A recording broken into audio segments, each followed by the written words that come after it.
Coucou tout le monde, c'est Maud. On se retrouve dans le cadre habituel des vidéos du matin.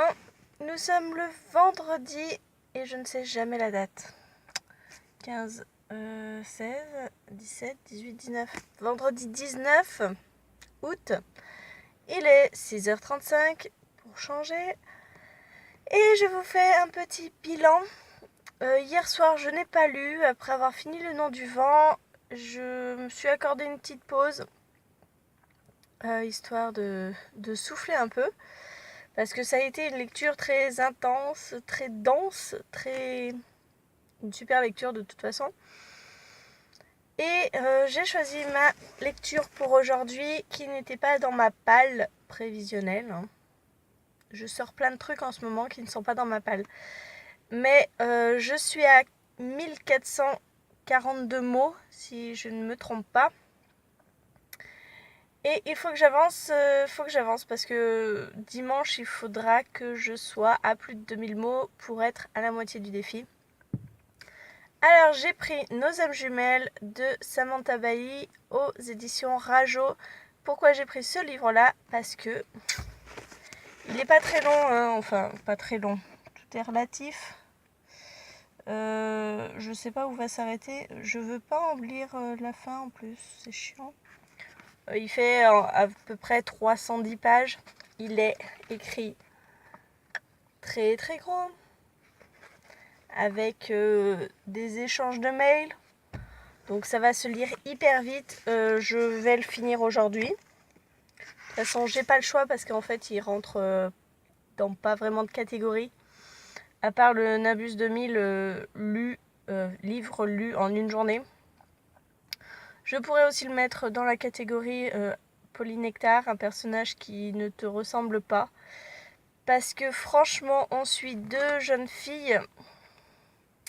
Une qui écrit, une qui dessine. Et moi, je n'ai pas du tout l'âme d'une artiste. Mais alors, pas du tout. Mes dessins, c'est catastrophe. Je n'écris pas parce que je sais très bien que je vais me perdre dans l'écriture. J'arrive pas à structurer mes idées, c'est pas la peine.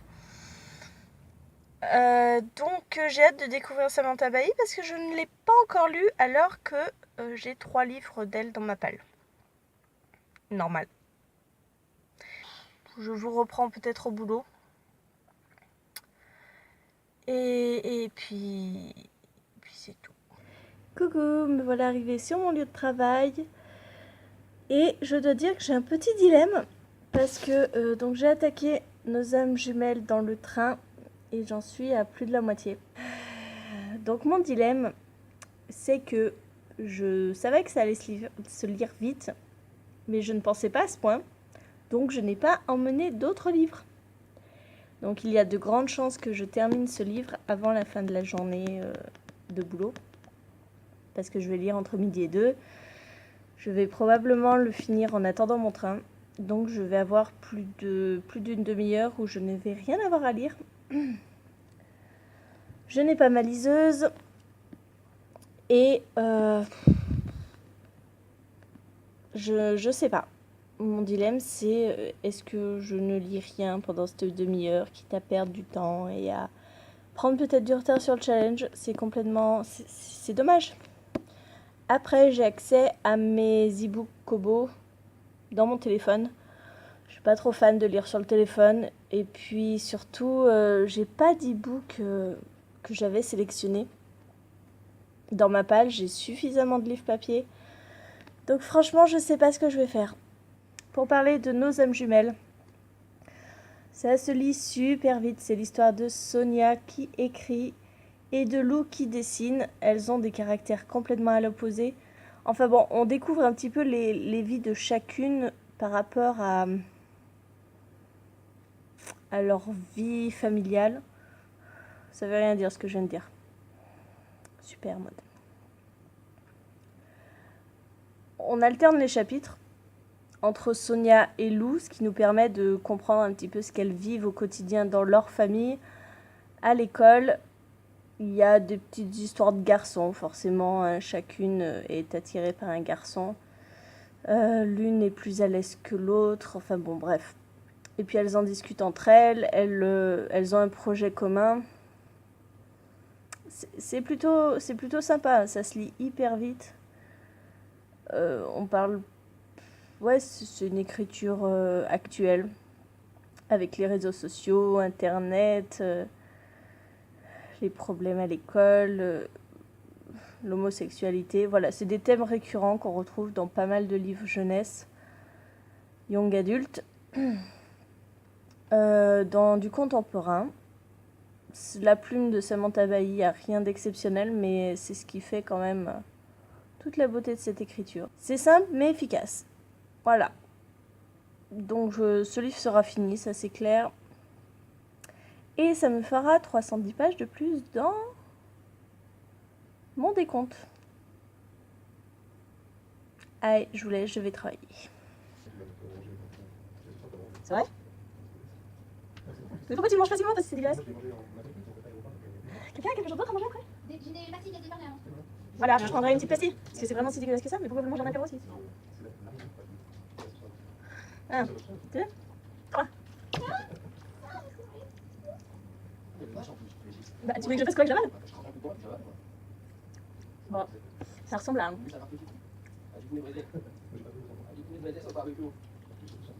Non, non, je sens pas trop sel. Je sais pas, c'est étrange, mais c'est pas le vinaigre un peu qui revient. Mais ça fait. Si, c'est un goût que je connais. Il y a un petit arrière-goût que je connais. Très étrange. C'est peut-être un araignée.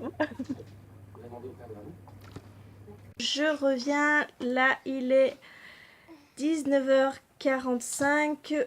J'ai terminé Nos âmes jumelles de Samantha Bailly. Comme je vous l'avais dit, je l'ai terminé avant le train, puisque le train a eu des problèmes. J'ai dû changer de train et prendre le train d'après. Enfin bon, comme d'hab quoi, la SNCF. J'ai beaucoup aimé cette histoire. C'est une lecture feel good. C'est hyper touchant, hyper marrant, hyper mignon. C'est tout ce que vous voulez. C'est deux personnalités complètement différentes. Sonia, elle est blonde, enfin, je vous avais déjà fait le résumé en même temps. Et j'ai beaucoup aimé la personnalité de Loup parce que elle est plus introvertie. Elle a plus de soucis à la maison, alors que Sonia, sa vie est peut-être un peu plus simple.